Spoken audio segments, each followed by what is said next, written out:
एक रहस्य जो पूरे घर की नींव हिला देगा, एक सच जो किसी की जिंदगी बर्बाद कर देगा, और एक खेल जिसमें मासूमियत और चालाकी की परख होगी। क्या रोली सबके सामने रूही का राज खोल पाएगी या खुद इस खेल में मात खा जाएगी?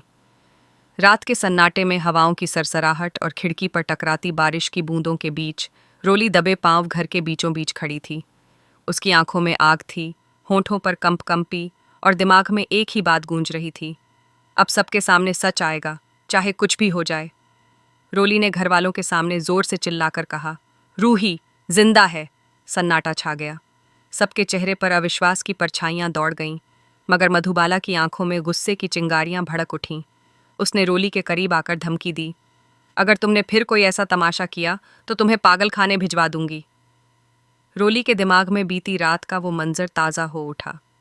जब जूही ने भूत बनकर उसे डराना चाहा, तो रोली समझ चुकी थी कि कोई उसके साथ खेल रहा है। उसने चुपके से वार किया, और जिस भूत पर वार किया वो चीख कर बेहोश हो गई। भूत को चोट कैसे लग सकती है, उसने सोचा था। यही यकीन उसके इरादे को और मजबूत कर गया।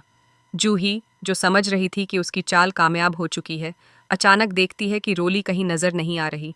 वह बेचैनी से उसे ढूंढने निकलती है। तभी उसकी नज़र स्टोर रूम के दरवाजे पर पड़ती है।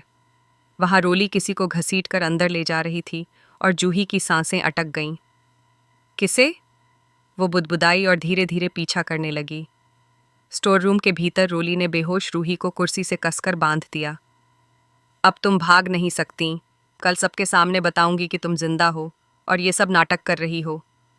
रात भर दरवाज़ा बंद रहा।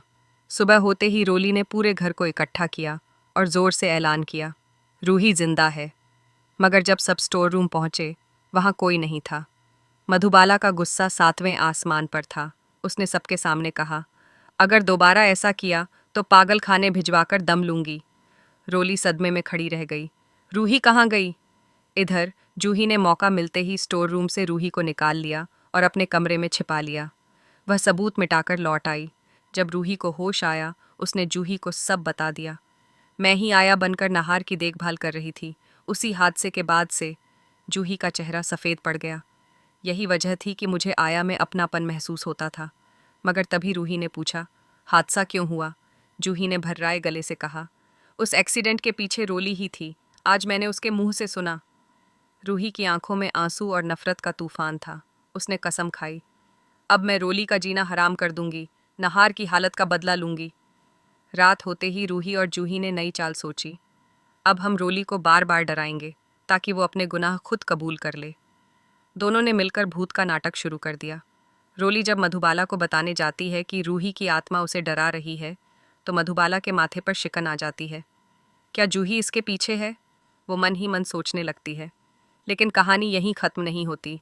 नहार की हालत सुधरने वाली है, और जैसे जैसे सच सामने आएगा, मधुबाला और रूही कितनी भी चालें चल लें, जेल जाने से कोई नहीं बचा पाएगा। ये खेल अभी शुरू हुआ है, और इस खेल में जो सबसे बड़ा मास्टरमाइंड है, वो आखिर में ही सामने आएगा।